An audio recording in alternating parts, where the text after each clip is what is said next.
The snow fell softly against the towering glass windows of Anderson Enterprises, wrapping the city in a quiet, silver haze.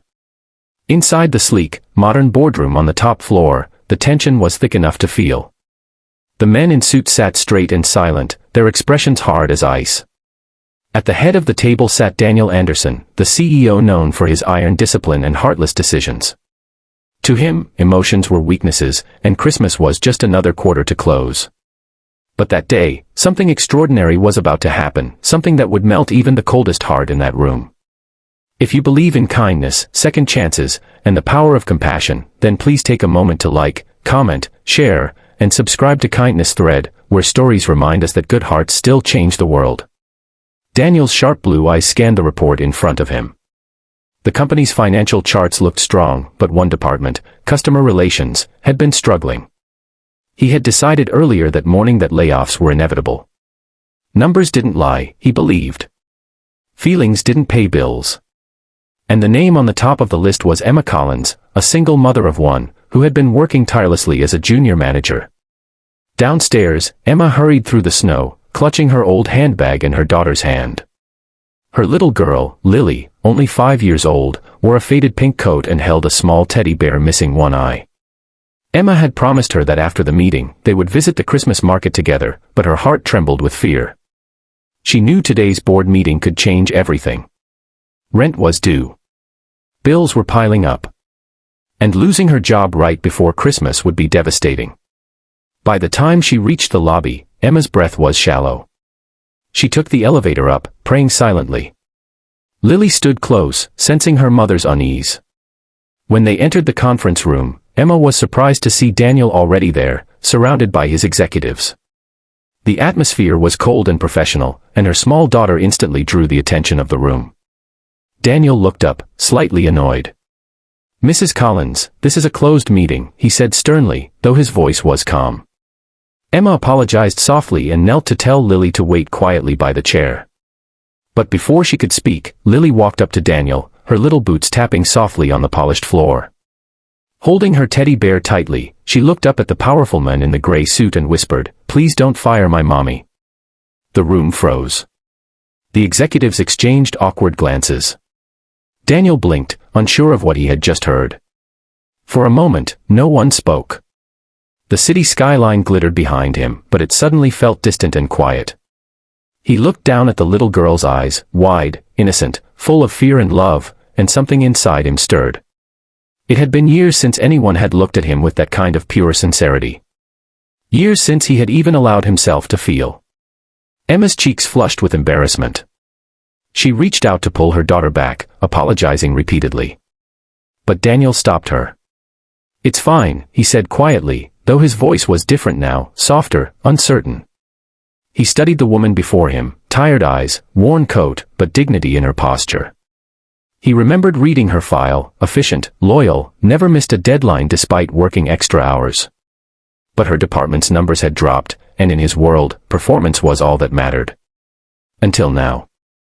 After the meeting, Emma expected the worst. But instead of firing her, Daniel simply said, "We'll talk after Christmas." She nodded, barely holding back tears. She didn't know if it was mercy or delay, but it was enough hope to carry her through. Over the next week, something shifted inside Daniel. Lily's words echoed in his mind, haunting him. He began noticing things he'd ignored before, the janitor's tired smile, the receptionist's holiday decorations, the laughter of children outside the office building.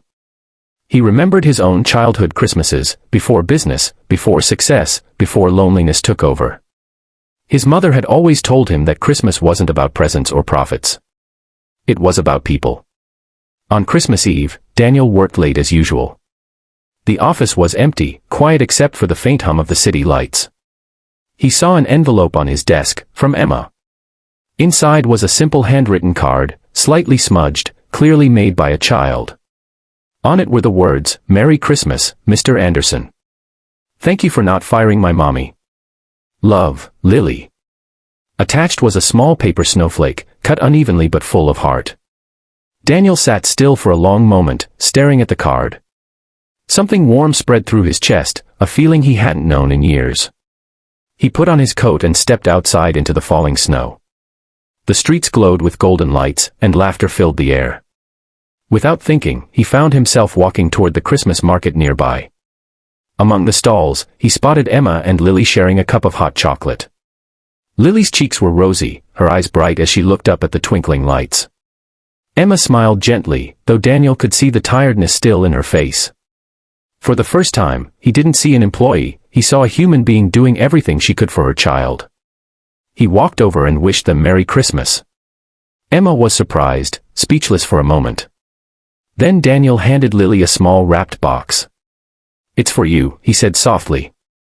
Inside was a new teddy bear, identical to the one she carried, only newer and with both eyes intact.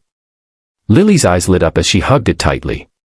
"Thank you, mister," she said, her voice pure with joy. Daniel smiled, a genuine, rare smile that softened his entire face. He turned to Emma. "Come to the office after New Year," he said. "We're not downsizing your department. In fact, I think we can do better, together." Emma's eyes filled with tears. All she could whisper was, "Thank you." That night, as Daniel walked home through the snow, he felt lighter. For the first time in years, he understood the real meaning of Christmas, not a season of giving gifts, but giving hope. If this story touched your heart or reminded you of the magic of kindness, please don't forget to like, share, and subscribe to Kindness Thread, where every story brings a little more light to the world. And before you go, comment below, glowing star, do you believe that a single act of kindness can truly change someone's life? Glowing star. Daniel kept Lily's handmade snowflake framed on his desk from that day on. And every Christmas that followed, he closed the office early, making sure every employee went home to their families. Because sometimes, it only takes one small whisper, one act of courage, to remind even the hardest heart what it means to be human.